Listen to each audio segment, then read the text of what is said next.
Thank you, Jess. All righty. Thank you, Jess. For everybody here, thanks so much for having me here this morning.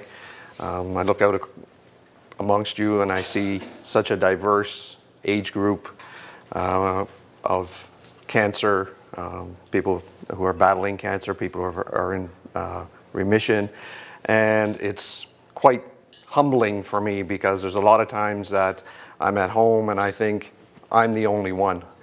And I think when I go, even though I go to the cancer center to have my treatments and I have my exams, even though the waiting room is somewhat full, especially on Wednesday mornings, for anybody who's been there on Wednesday mornings, Wacky Wednesday they call it, sometimes I still think I'm the only one. It's hard to believe, okay? So what I'm going to do for a few minutes is tell you a little bit about myself, my journey with cancer, how it came to be, and some ways that I deal with it throughout my daily goings. Okay. So, like Jess said, I live in Brewers Mills, just north of Kingston, with my daughter and my wife. At the time of diagnosis, my daughter was 8 years old. So, for anybody who has young children, grandchildren even, you can pretty much know what that entails when it comes time to start treatments and to tell people that you do have cancer.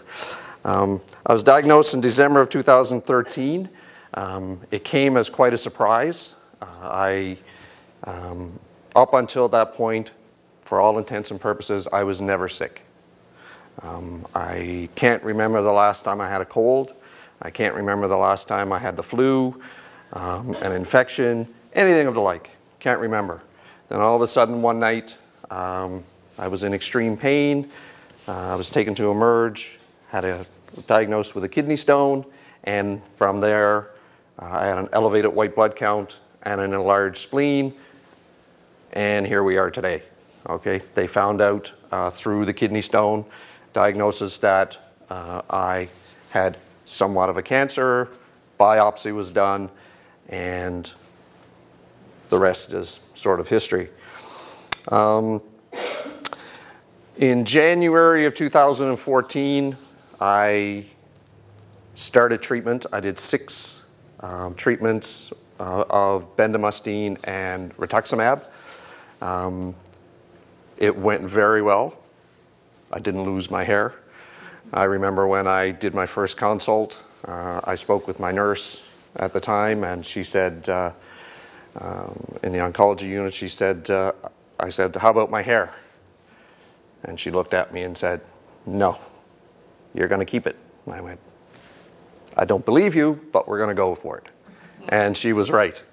That is true. I did not lose any of my hair, which is awesome. So the 6 treatments went very well. I was, like a lot of people, I was tired, had fatigue for 3 or 4 days after that, after each treatment, and after the 3 or 4 days, I was good to go. I was back in the saddle again. I had lots of energy, and things worked out quite well. And that takes me up to July of 2014, where I was scheduled for a stem cell transplant with the team here, which I'll get into some things in just a second. But in July, I went through a stem cell transplant, had my first, got my new birthday in August. When I say I left the hospital, got my first birthday in August from the stem cell, and recovery was after that. I'd like to say, when I was asked to teach here, or asked to come here, I was asked to talk about the patient experience. To me, the patient experience is 2 different things, okay? Patient experience is it's a personal patient experience, and it's a professional patient experience.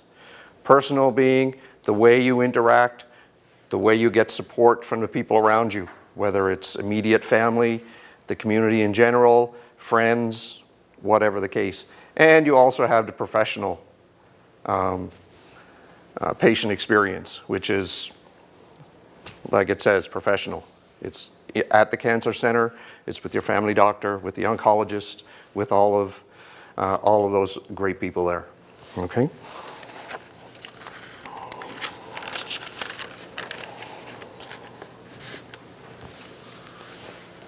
So for me, the personal experience was the toughest part, all right?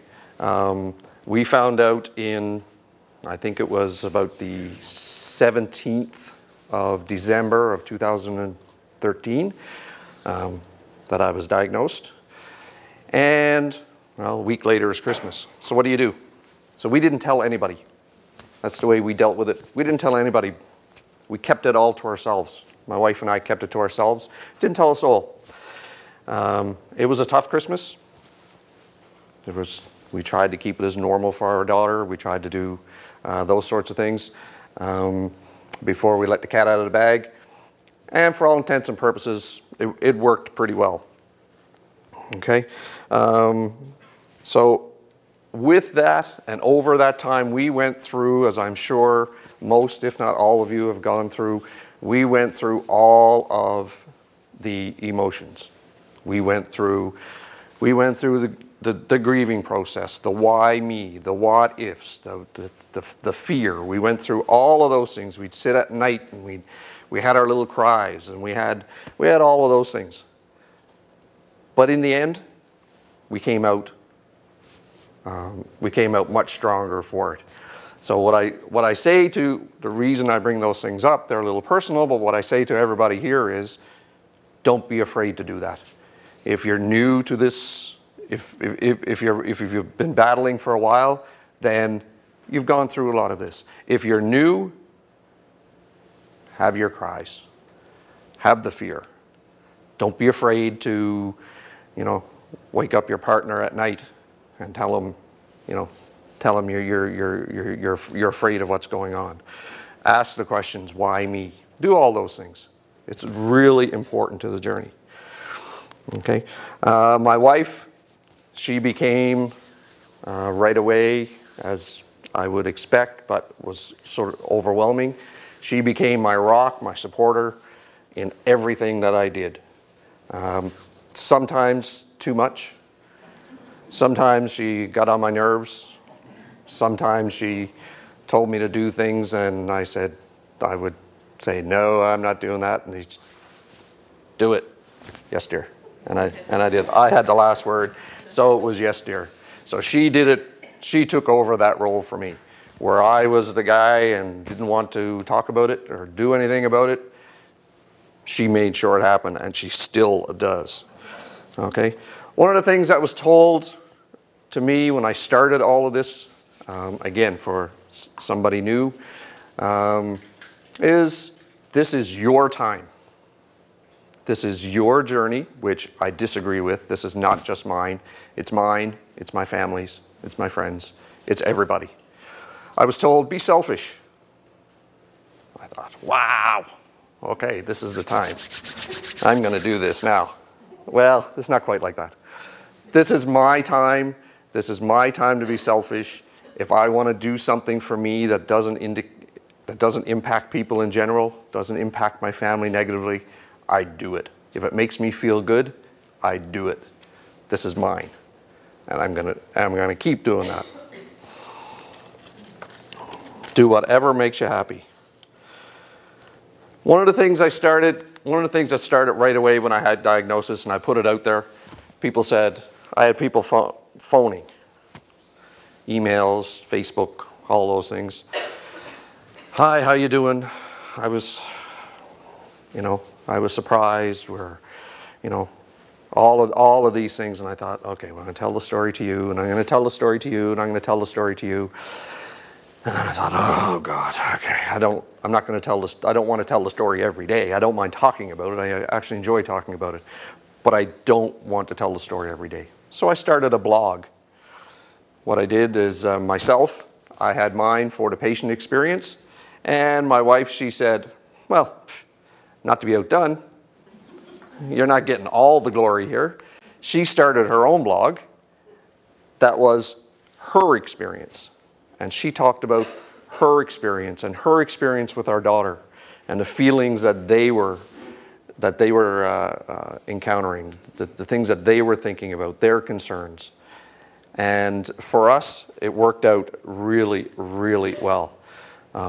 So I encourage you, whatever your means, whether it's a blog, whether it's a post on Facebook, an email out to 20 of your friends, or whatever the case, please talk about it. It does make it a whole lot better. In my mind, it did. Then came our daughter. So we got up to treatments. Then it came to our daughter, and we said, well, how do you tell an 8-year-old that daddy has cancer and he has to go with chemotherapy, which is the truth of the matter? How do you tell people, how do you tell that to an 8-year-old and make it mean something? Fast forward a little bit to before the stem cell transplant. I found out that because of the high dose chemotherapy, I was going to be a cue ball. Well, that's going to be scary to a kid as well. But we had a plan for that. So what we did at the beginning, we told her, we said, Daddy's sick. At the time I had a PICC line in, which is scary enough. He has to have medicine. He has to go a couple of days and have medicine done. And she was okay with it. Off she goes, 8 years old, like most of them do, and there was nothing to it. Then came the stem cell transplant. So let me stop for a second. So up to this point, with all of this going on, her biggest fear was, are we going to get the pool open for summer? So anyway, yes, we did get the pool open for the summer. Then it was, oh, Daddy, you can't get in the pool. No, but I can sit and put my feet in the pool. That was good for her. That was good for me. That was good for everybody. So it worked out quite well. Right before the stem cell transplant, I was going to lose all my hair. So I thought, geez, how do you make this less scary? So we got her involved. Right before I went in to have it, I went to the salon and I said, and for some of the ladies that don't know it, most of the guys know it, I said, give me a 0. Give me a number 0. And she said, a 0? You realize that's right down to nothing. And I said, oh yeah, sure, give me a 0. Okay, so off it came. All the locks and all the curls and everything else, and it was gone. So we had to make it even better. So what we did is we went home, we got razor out, shaving cream out on the front deck, or out on the back deck, and they shaved my head, my daughter included. My point being, we gave her a part in what was going on. She felt involved. This is what was going to happen, and she was part of it. There was no more to it than that. So, if you have small kids, if you have grandchildren, it worked for me, my advice, get them involved. Answer their questions. They're more resilient and smarter than you really think they are. Okay? And my stem cell transplant finished in August. I was there for 3 weeks, a little less than 3 weeks. I have to say that the staff on the oncology floor, where there was no second place for any of them. They were all in first place. They were all number 1. I wasn't the easiest patient to work with all the time, but they were always there. They are spot on. They are a great group of people up there. So that's some of the personal side for us. Some of the personal things and how we dealt with the personal side. The professional side, a little different. Professional side takes, your doctors, your nurses, your practitioners, people that do the CAT scans, you name it. That's the professional side of the patient experience. Now, to me, some of that was quite funny, and I'll tell you a story in a second that'll illustrate this. It opened my eye. I'd been in hospital for short periods of time, in and out, and dealt with doctors, and you know, over a lifetime, and you say, okay, you know, Nurse Smith was a fantastic nurse, or whatever, or Doctor so-and-so was a fantastic doctor, and everything, and we all say those things, because at the time, that's true. But I have to say that from January of 2014 until now, the staff here have been the greatest, okay? And the professional side. Has anybody ever read the directions on how to put together IKEA furniture? Anybody ever read how to put together IKEA furniture? Well, you might as well try to put it together reading the instructions in Spanish or in Swedish. Sometimes it just doesn't make sense, okay? You go to your doctor, you go to your oncologist. My experience, they're fantastic people, knowledgeable. Those are yours. But they talk such technical terms sometimes. They talk such technical terms. They give you the big $10 words that you would never even try to spell, words that you would never even try to say, but that's the way they are. It's a good thing that they know this stuff, but that's just their education. That's the way they are. I tend to do it, I like to do it layman's terms. I kind of like to use the $2 words because that's the only ones I can say, but I kind of like to use the $2 words, okay? So right before my stem cell transplant, I had my initial consult, and this was the case. We sat in a room. We had the girls from the stem cell unit, the nurses from the stem cell unit. Dr. Matthews was there, my wife, myself. We talked about, you know, what was going to happen. Of course, the big words came up. We asked the tough questions about surviving and the risks and risks and rewards and all of this stuff. And after leaving there, yes, I had all the information, but I thought, there's got to be an easier way.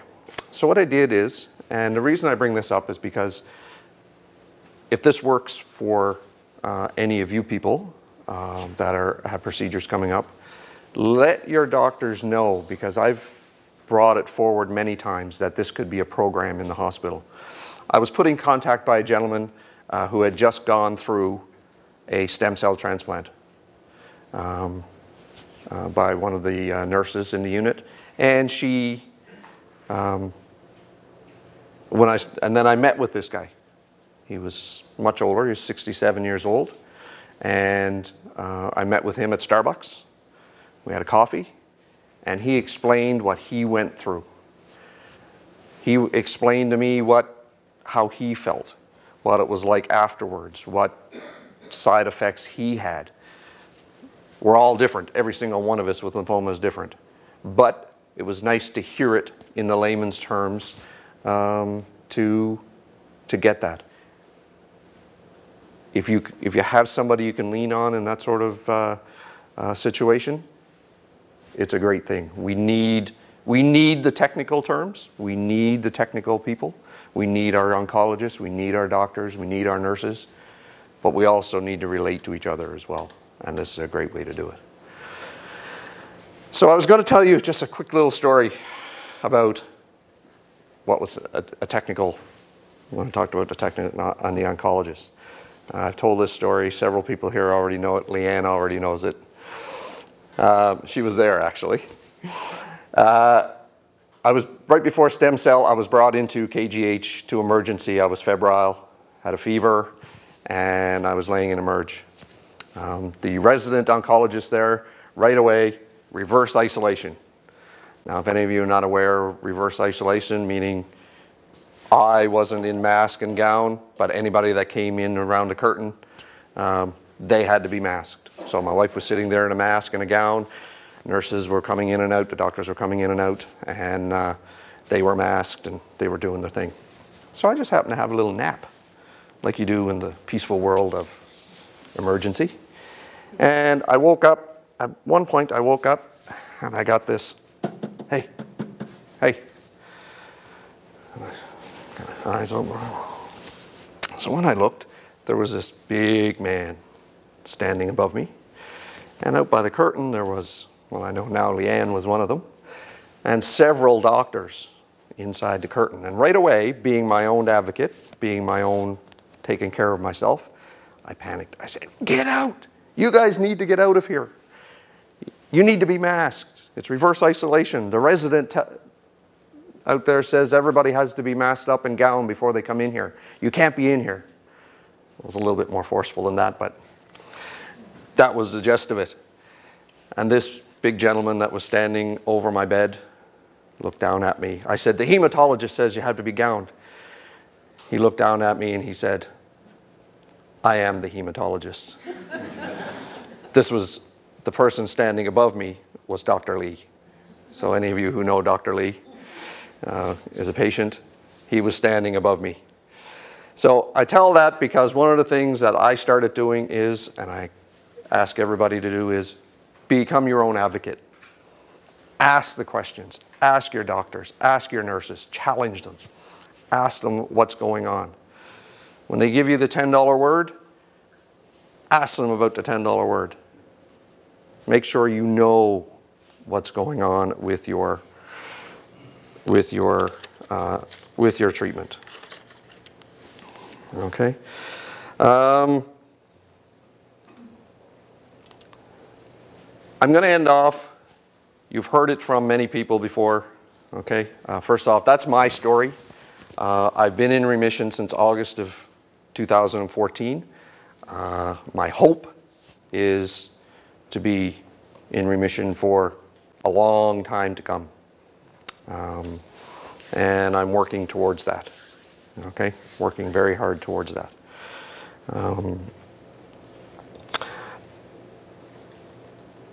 To end off, I encourage each and every one of you to deal with this disease, deal with lymphoma, your specific form of lymphoma in your own way. And what I mean by that is, if that means humor, laugh the heck out of it. If that means going out and jogging 5 miles a day because you can, do that. Whatever you need to do, do it. Okay? Educate yourself, love, and laugh at the end of the day. Okay? There's one thing, the very last thing I have to say. Ever since I've started this, and I wrote it on the door of my room during the stem cell transplant with a crayon, one of my daughter's crayons. I can't stay inside the lines, but with one of my daughter's crayons, it's very simple. And this is the way I try to do every day. Life is short. Eat your chocolate cake first. That is my mantra. That's what I try to live every day by. Life is short. Eat your chocolate cake first. That's all I have. Thank you very much.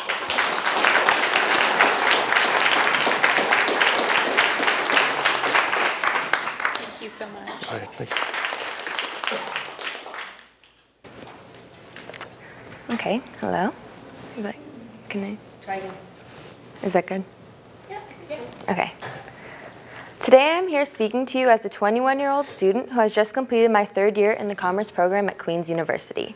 I'm about to embark on my 2nd Disney International College Program experience. It's all good. Oh, well. Where we'll work at Walt Disney World in Florida for the summer, and in the fall I'm going to study in the Netherlands at Tilburg School of Economics and Management. I have an amazing group of friends and a wonderful family, which includes my 2 parents, my twin sister Julia, and my little sister Erica. Although I am a typical 21-year-old in many ways, a daughter, a sister, a friend, and a student, one thing that is not so typical is that, like many of you, I'm also a cancer survivor, which is not something I ever expected to say at this age. As an active and healthy young person who has never smoked or used a tanning bed, I definitely did not expect to become a cancer survivor at this stage in my life, but with one diagnosis and several months of treatment, that's what I became. I was diagnosed with Hodgkin lymphoma in March of last year after having been sick for several months. I was at university in Kingston and I had been extremely tired, had recurring chest pain and frequent headaches. At the beginning of January, on top of all these issues, I started to have fainting spells, so I went to a walk-in clinic. The doctor there told me it might just be low blood pressure, but she also wanted to make sure that I got a blood test. So I got a blood test, and a few days later, she called me back and told me that my hemoglobin was extremely low, which is, for female, is between 120 and 160 is the normal range, and I was 78. So she told me to go to the hospital to get a blood transfusion. So, I went to the urgent care center at Hotel Dieu, but the doctor there told me she didn't want to do a blood transfusion because of the risks. So she booked an appointment with the hematologist at KGH for me and prescribed me some more iron pills. So although I later found out at the hospital that at that time my ferritin level was 124, and which is at the high end of the normal range for females. Although I told the doctor at the hospital at Hotel Dieu that I was experiencing chest pain, she did not order a chest x-ray and did not feel for swollen lymph nodes. So I continued to feel unwell for 2 more months until my hematology appointment, which was March 20th. When I went to my appointment on March 20th, I got a blood test, and then I spoke with one of the residents in the oncology for hematology, and they ordered a chest x-ray. So I got my chest x-ray, and then I went back to my house, and they said that they would call if they needed to talk about my blood results, and I actually got a call later that night from the hematologist, and she said, your hemoglobin is still 78, so we need you to come in tomorrow for a blood transfusion. And she said, is there anyone that can come with you? And I said, no, my parents live 3 hours away. I'm just going to walk to the hospital tomorrow morning, and it'll be okay. And she said, no, I think that you should have someone there with you, so would you like me to call them? And I said, okay, sure.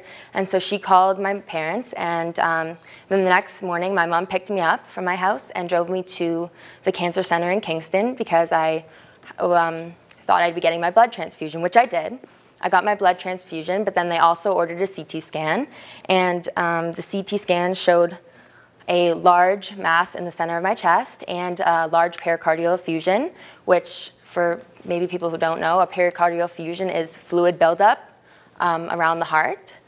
And so once that happened, they took me down to radiology, and they said, we're going to take a biopsy of your chest. And they put in a PICC line, and then they also put in a chest tube to drain the rest of the fluid from my heart. And so then I was admitted to the hospital, and I was staying on the oncology floor. And then later that night, I had more chest pain, and they took me down for an urgent CT, and then they moved me to the ICU. So everything happened very fast. On Friday, I'd been admitted, On Friday, I'd been admitted to the hospital, and then I actually had my preliminary results on the Monday. So on the Monday, they said, this is Hodgkin's lymphoma, and we're going to start you with chemotherapy today. So I was in the ICU, and they started my chemotherapy at 11 p.m. that night. And then on the Friday, I was still in the ICU, and they gave me another CT scan, and it showed it had already started to shrink slightly. So they said that that was good, and it was, I guess my cardiac issues had started to lessen. So then I was moved from the ICU to the oncology floor. I finished all of my school projects while I was working in the hospital because I had a full course load, 6 classes, and I wasn't able to write my final exams because I couldn't be around other people, and I was also feeling very tired, so I was giving aggregate scanning in all my classes, which means I was given an estimated mark based on the work I'd completed so far.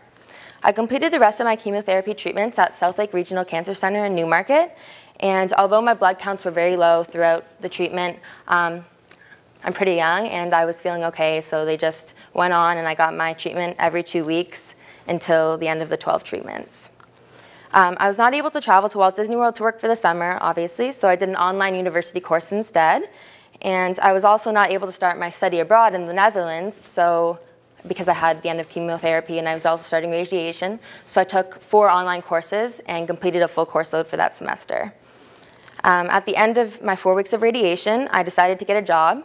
So I got a job for 2 months at the local mall, like a seasonal Christmas job, and then I worked until the start of this semester. The year before, I had completed my first half marathon with my twin sister, Julia, who's here today. and I wasn't really able to run it during my treatment, during this time.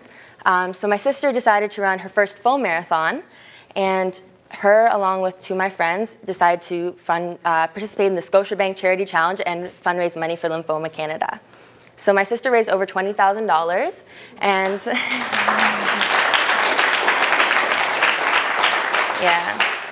yeah, and that was great. And she ran her first full marathon, which is 42.2 kilometers. And along with my friends Emily and Cheyenne, their team raised over $22,000, which obviously made me very happy. And yeah, in Lymphoma Canada.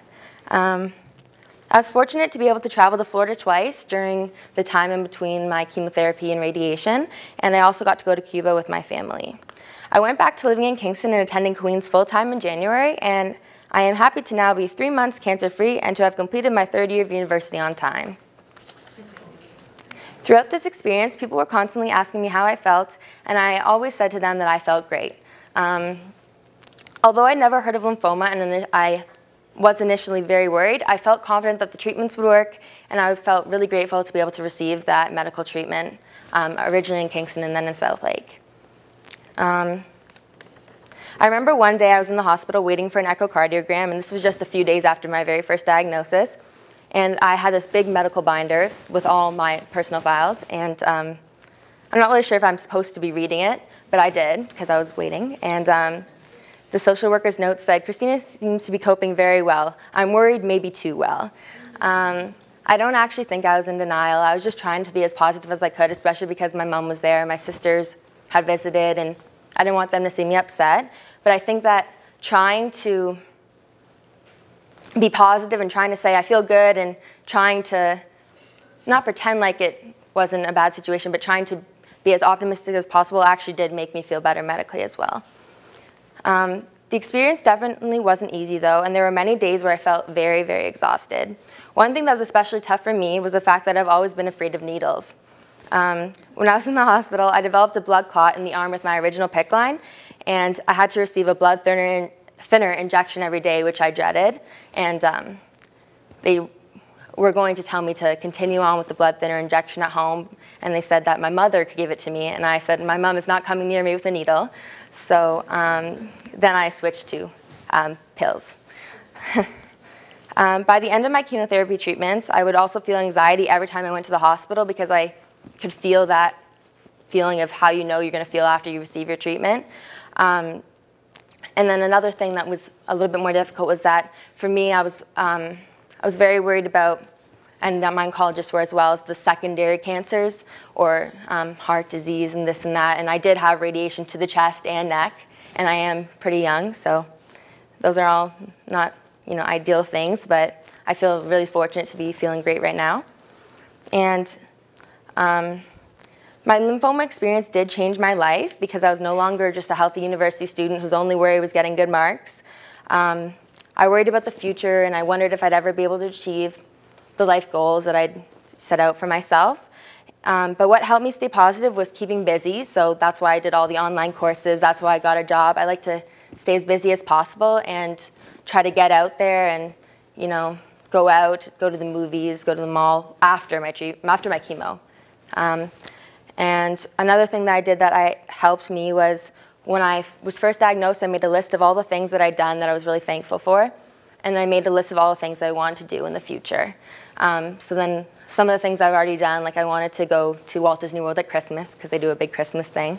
So then I did get the opportunity to do that last year. And that just gave me a lot of things to look forward to, and it made me feel like I had so much to look forward to and that I had so much going on and that I could still do things that I'd enjoyed in the past. I'm extremely lucky to have had the support of so many people, and the kindness and love that was shown to me by family members, by doctors, by nurses, inspired me to focus on gratitude and how blessed I am. I think that the experience was actually more difficult for my family, especially my twin sister, because they felt powerless and they couldn't control anything. But I do hope that them knowing that their support made a big difference for me. Now I am moving forward in my life in remission from Hodgkin's lymphoma with a new perspective that comes from experiencing something that most people my age don't normally think about. There are so many little things that I appreciate. I really enjoy taking a shower without having to cover my PICC line. When I run, I feel grateful that I can. I was happy to be able to study for and write my exams, and I am committed to living a healthy lifestyle. I have a long-term perspective that helps me realize what I want most in life, and I don't waste my time dwelling on negativity or the little things that don't matter. I hope that my experience with lymphoma has not only given me valuable lessons to take forward, but can in some way be an inspiration for some of you as well. Thank you so much for listening.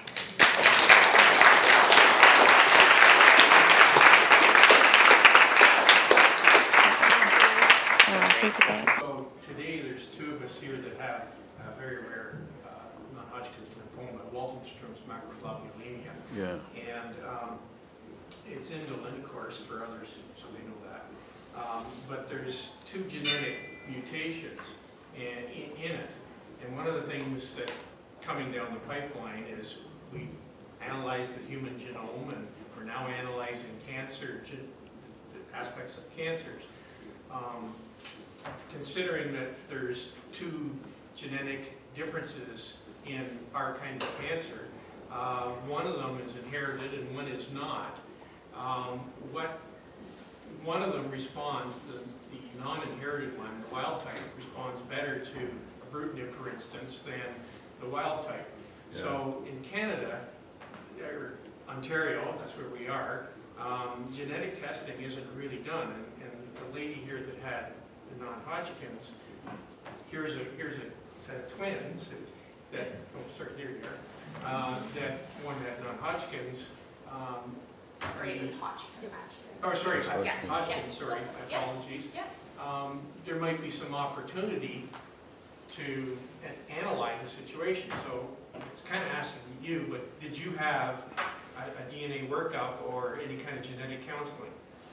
Well, we were, like we told everyone, we were identical twins. My sister was looking up twin studies. She was trying to figure out how to send I guess, blood samples to someone in the States that was doing a study, but otherwise no one really asked us for anything, and there's just no.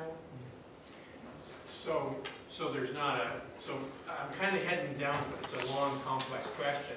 But genetics, I don't think, is well used in Ontario anyways for analyzing such things, and the applicability of analyzing the DNA for the efficacy of a particular kind of drug regime. Well, thanks for the question. I don't think I'll repeat it, but it's concerning genetic testing and its use in Ontario, and are we up to speed? So the answer is we do some genetic testing. In my world, the commonest would be in chronic lymphocytic leukemia, where there are clear survival differences and clear differences in response to different drugs. For people with a different genetic mutation. So where it has become clear that the genetic testing is of advantage, by and large we can get it done. We have the chronic lymphocytic leukemia panel here, and we have access to genetic services through Princess Margaret, who have a much more sophisticated setup. So yes, we're moving into that territory. Is it uniformly available and uniformly applied? I would say no. I think you're absolutely right on that, but I think we are moving in the right direction. We need to be a little careful with it because it's very expensive testing. That's one of the issues. And if you're just going to do it because you can do it and you can find, let's say, prognostic differences between patients within a cancer group which don't translate into any treatment changes, then you have to ask yourself whether the money is well spent. You know, if you can divide multiple myeloma into 4 categories based on genetic changes, and these guys do better than these guys who do better than these guys and better than these guys, but we treat them all the same anyway, is that something you want to spend your money on? And sometimes what happens is you get these genetic categories and then people begin to work on using different treatments for them, which is a research exercise, and then they get translated into general use. So I think we aren't nowhere. We aren't as good as we could be. I think we are moving forward. And when we appreciate significant survival differences, then there's a big push usually to move forward in those circumstances, and the genetic testing becomes available. And genetic testing itself actually is changing an awful lot. There's a lot of different technical approaches to genetic changes which have made it a lot more feasible lately. So I don't know, Jill, if you have any thoughts on top of that? No, I absolutely echo everything that you've said. Thank you. I have a question about like the actual, like before people are diagnosed with lymphoma, like lots of cancers, obviously there's, for the doctors, like they know what causes it, but it seems like no one really knows what causes lymphoma, so I'm wondering where people are going to find out like what we can do to prevent it, because the good thing about other cancers like lung cancer, you know kind of where it's coming from, but lymphoma affects, like they said, like, such a diverse range of people, and we don't really know necessarily the causes. So, like, to be more preventative, like, what is going to be done, or what can people do? Do you want to handle that? Sure. So thank you. I mean, it is a wonderful question. We do know, I mean, there are some things that we know are associated. Oh, sorry. The question really pertained to trying to discover some of the causes of lymphoma, and so trying to employ preventative strategies. And I think there are some things that we know that if they've been in your past history do tend to increase your chances of lymphoma, such as being treated with chemotherapy or having radiation exposure in the past, and some chemical exposures. Those have been linked to many different types of cancers, so we do know that. But I think the honest truth is that lymphoma doesn't really have so much of a smoking gun like cigarette smoking or something like that. I think that the cause of it is a little bit more cryptic, and so who knows, I think that with clinical trials, you know, we do collect epidemiological data. We collect data on who has gotten this and what has happened to them in the course of their lifetime, but nothing has really stood out in terms of a chemical or something or a profession that someone has done, and that's certainly been looked at. And you know how they say that like about 50% had exposure to the Epstein-Barr virus or something like that? I think Yeah, so that's absolutely true, but I think that we have, for the most part, all been exposed to the Epstein-Barr virus, and so just knowing that you've been exposed, it doesn't actually help very much in terms of saying what are my chances of developing lymphoma. It's still very small. I think Epstein-Barr virus is actually probably quite important in lymphoma, right? The epidemiology is different. If you get the monovirus when you're 2 in the third world, you don't see Hodgkin lymphoma afterwards. What you see is Burkitt lymphoma, and yet if you develop your EB virus infection in the West when you're typically in your teens, then you have this incidence of Hodgkin lymphoma, which is EBV related without a doubt. And in the case of these twins, Christina did have it, and She had mono, and I didn't have it. Yeah, you think you didn't have it, right? But you do know you didn't have it. Well, the point is that many people have mono and don't know. But then the virus stays within your lymphocytes forever once you've had mono. And then something else has to happen for you to get Hodgkin lymphoma, because most people get mono and don't get Hodgkin lymphoma. So that's something else that you need to think about. But I think if you didn't have EB virus ever, if you could eradicate that somehow, like we've eradicated smallpox, then maybe lymphomas would get a whole lot less common. I think that's quite plausible. But getting rid of EB virus, I think is probably not going to be simple. But I'm not a virologist. But there's not like a vaccine. well, there isn't. No, I think people have been looking for a vaccine and have not come up with one. But I think that's a very intelligent thought, personally. And then there's all the other category. So there's Hodgkin lymphoma, and then there's all those what are called post-transplant lymphoproliferative diseases that occur after you've had your kidney transplant. And those guys often get lymphoma, and it's always EB virus driven. And then there's a bunch of other ones too. So EB virus is a villain, I think. And other viruses too, like Oh, HIV. probably. Yeah, HIV for sure. Yeah. My question or comment is for Jill. I had Hodgkin's at the age of 27. I'm now 55. So you talked a lot about the cardiac implications. I am a registered nurse and work in the cardiac sciences unit at KGH. What I find interesting when I went through the treatment, and maybe in 1987 they didn't know what they know today because they had chemo and radiation. But I was told things like you may not be able to have children, blah, blah, blah. Nobody ever said anything about cardiac implications. And then because I'm an RN and work in cardiac, we quite often check each other's blood pressures for the heck of it. And about 5 years ago, I had extremely high pressures, like a diastolic of 120. It was consistent, day, night, didn't matter. At the time, I was a patient at Family Medicine Center, which kind of surprised me because when I went in, I never saw the staff family physician. I always saw a resident. And I was told things at the age of 51, 52, your job is too stressful, you need to change your career. You need to try relaxation techniques. You eat too much salt, which I don't eat salt. So what I guess my concern is that you tell us this, and I just had a big talk with Dr. Bates in December, who laid it all on the table for me, what to expect in the future. But why aren't family physicians being told this? Now, I have left family medicine because of those issues, and my current physician is excellent and follows up with every complaint, like anything at all, I have something done. It's almost over-doctoring now, but like these are things that I think I would have liked to have known because I went a few years not on medication. So what does that do? I mean, working where I work, I know the risks of hypertension that's untreated, but like I think patients should be told that so that they can be advocates for themselves.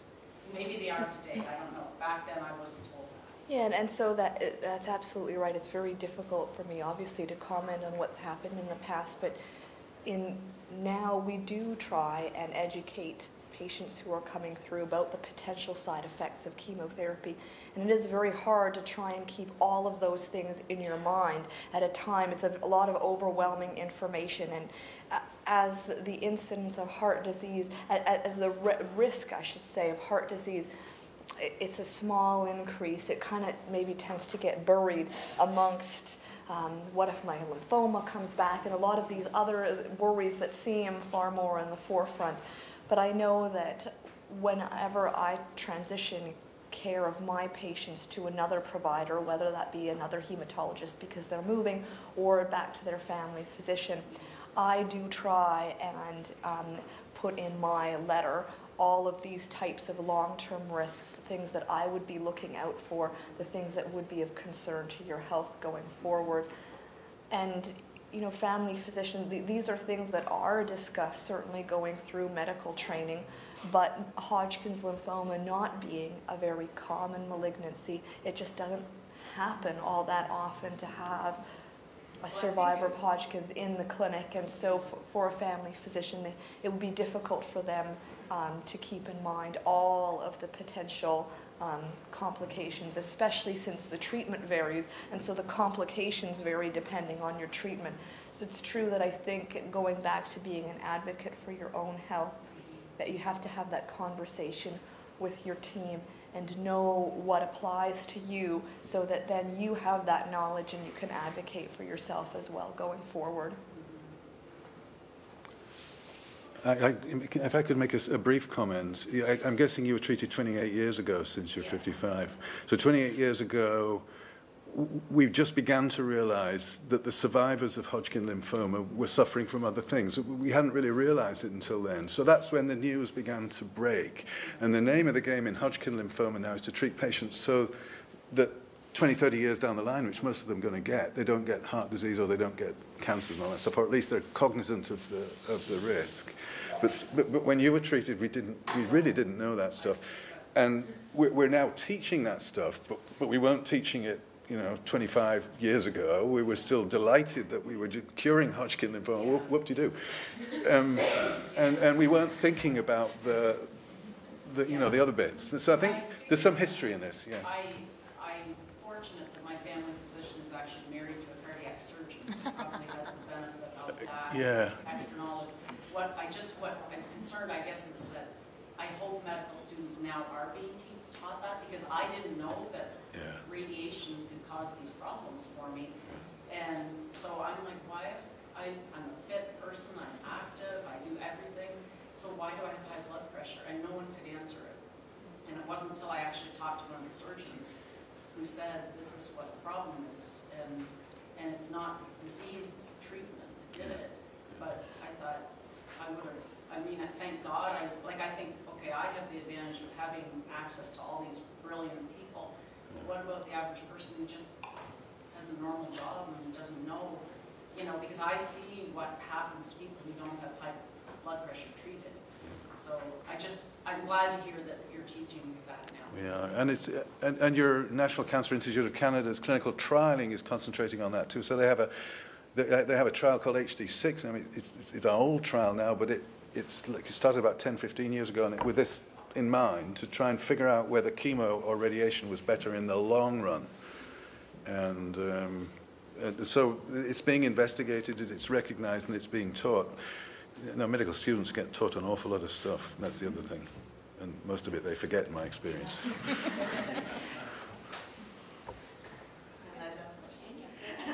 I have about 119 questions, but I'm going to ask for the doctors a treatment question. One is around the ABT 199. Who's doing those studies? Like, is pharma interested or not? And also about MK studies. Is it just not something that anybody's interested in looking at? I don't know who's doing ABT 199. I got the impression it was still in kind of university and academic institution hands. I'm sure, though, there's interest. There must be, because it seems so outstanding of a medication that they can't not be interested. So I'd have to go look. I didn't pay a lot of attention to that. Yeah. Yeah. NK? Any thoughts? Can you just say large on what you mean by NK, so that I understand the question? The treatments are all seem to be targeted towards TMB cell lymphomas, Yeah. and then you don't hear a lot about NK. No, you don't. And I'm just wondering, is it because it's so rare? You know, and what are there novel therapies that will apply? So I know very little about NK treatments. The only setting I know about, a little bit about NK, is in the setting of allogeneic transplants. And you can predict if you have an allogeneic transplant, is a transplant from some different person. And what you hope is when you get your transplant is that the transplant will kill your cancer as well as keeping you alive. And you can predict if it's going to kill the cancer by looking at the NK types. And it's a fairly complicated thing to do, but there are killing receptors, and certain combinations of killing receptors are more effective at curing, for example, acute myeloid leukemia than others. And so people have looked at trying to select donors based on NK cell types to use in allogeneic transplant. But I actually am not aware of its use in lymphoma treatment, but I could be, I mean, I could be mistaken. I could have just not read the literature.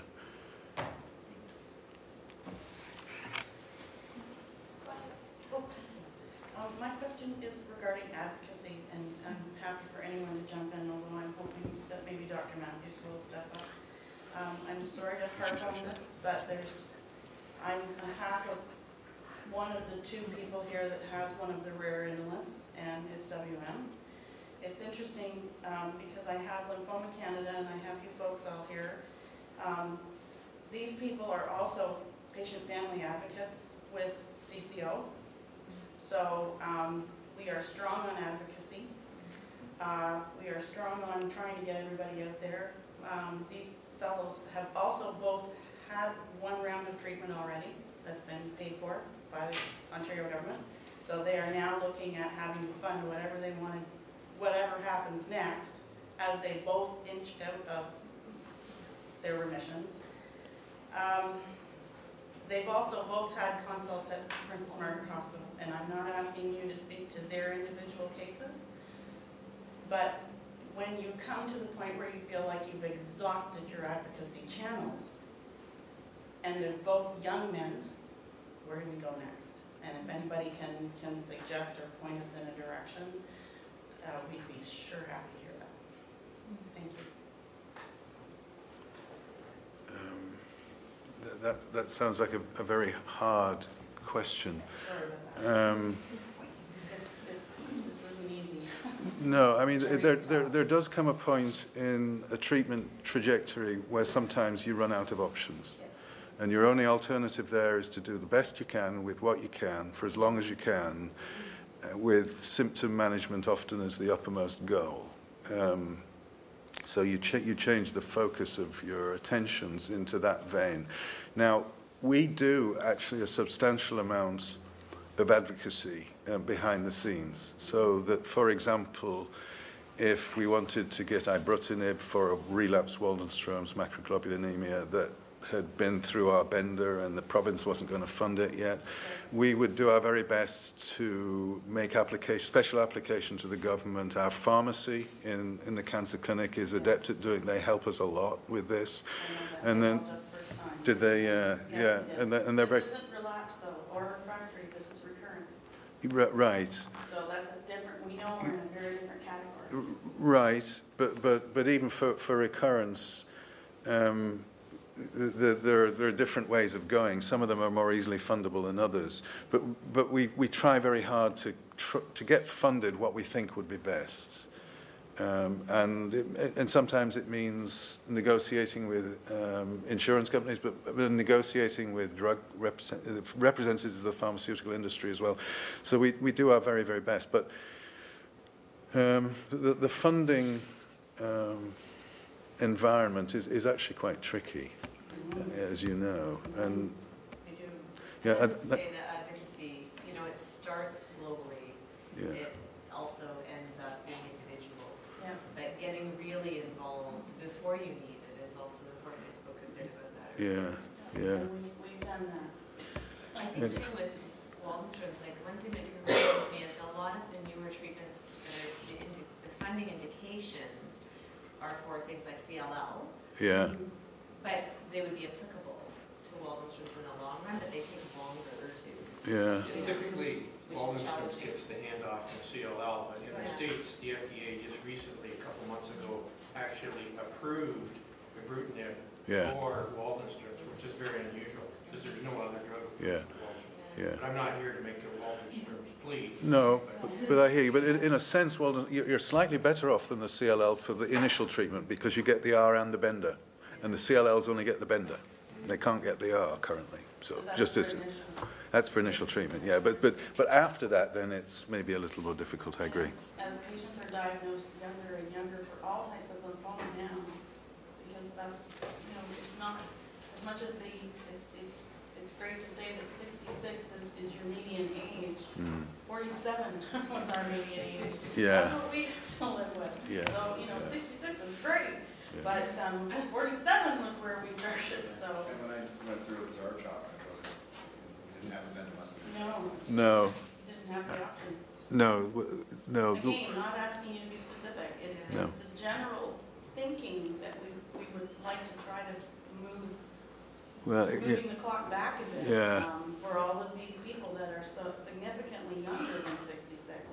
And their life expectation is they're going to be treated, they were treated initially, they're probably going to be treated again, and maybe even a third time. You're looking at, you know, a recurrence rate of 3 to 5 years. Yeah. And it's not that we're not grateful for all the support we've had, because we are, and we are advocating. Yeah. We are advocating, but we just, Yeah. So we do a fair amount of advocacy at an individual level. I mean, I sense that the advocacy you needs to be aimed a little higher, and I'm no expert in that. I think Lymphoma Canada might know more, but moving provincial bodies and even national bodies, this thing called PCODA that they have, which advises provincial funders. So that's the kind of advocacy.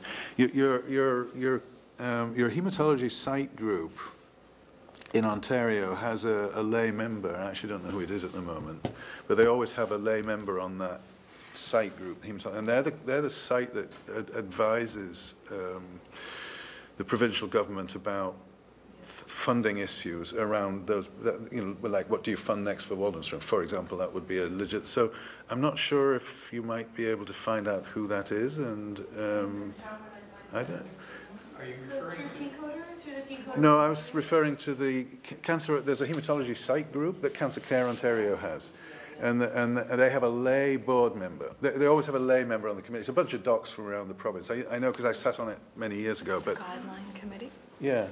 I think you're going to find out in a Well, few days. Jill's going to be on it too. So I mean, it would be possible though to find out from Cancer Care Ontario who is the lay person on that. And I think it's Joanne McPhail. Oh, that's how you find out. I think so.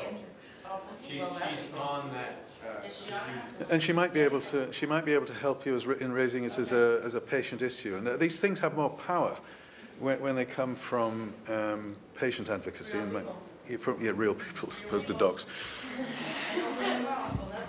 Yeah. It's tough too, because as a charity, we're actually limited in the amount of Advocacy, yeah. public advocacy that we can do. We have to keep that to a limited amount, but coincidentally on Tuesday morning, we're doing a breakfast at Queen's Park for the MPPs to just about lymphoma. We have a whole breakfast program around that. So Cool. your issue. Thank you. Okay, I think we have one more question right here. Well, it's just a comment. It seems to me it's a huge, broad political question, because, and I'm speaking totally as a newcomer, but there's not going to be money for funding and all advocacy, all of this, if the money's going a lot of places it ought not to be going. And I'm talking about the political funding that is kind of truncated. That's all I wanted to say. I do have a brief comment. I don't want to monopolize this, but the government has a problem. It isn't just that they're spending the money on something else. Big Pharma calculates how much they can squeeze the goose without killing it. So if the government's got more money, the price is going to go up. This is a market decision. It's not a decision based on how much it costs to produce. It's what you can sell it for. And if the government's richer, you can sell it for more. So I sympathize with them. I don't know how they're going to solve this problem. And the new medications are extraordinarily expensive, as some of you will know. They're, tens of thousands a month kind of thing.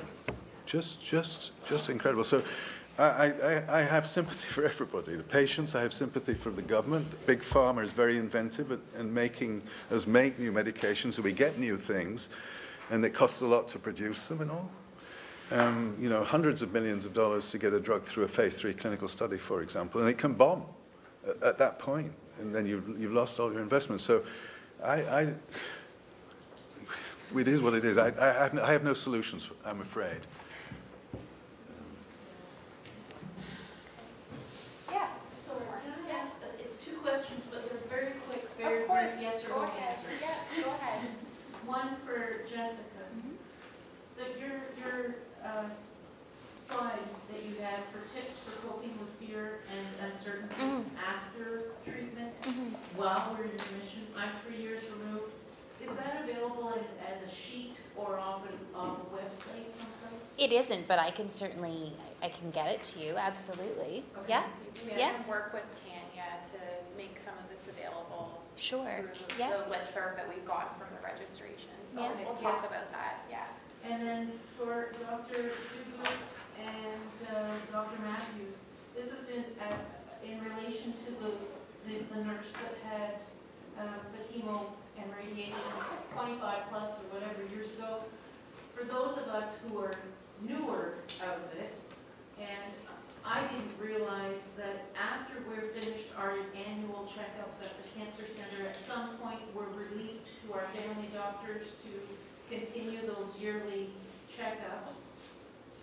As you send a letter to our family doctors enclosing us, our file, well, not closing our file, but we're no longer coming to the cancer center for our annual checkup. Is it communicated in those letters to our family doctors about what the long-term effects that our doctors should be watching for? Because you're fortunate you work in CCU or in the cardiac unit. I'm a person, just lay person, I would have no idea And would my family doctor, is that communicated in a release letter that goes to our family doctors? There was a question to you. You ready to go? I don't know. So It's the ambition. generally, yes. Go, oh no, Jill's still here, sorry. I would say generally, yes. I think that we don't sort of have a standard form letter because everyone has had such individual treatments, but usually the answer to that is yes. And so your hematologist, oncologist would do that.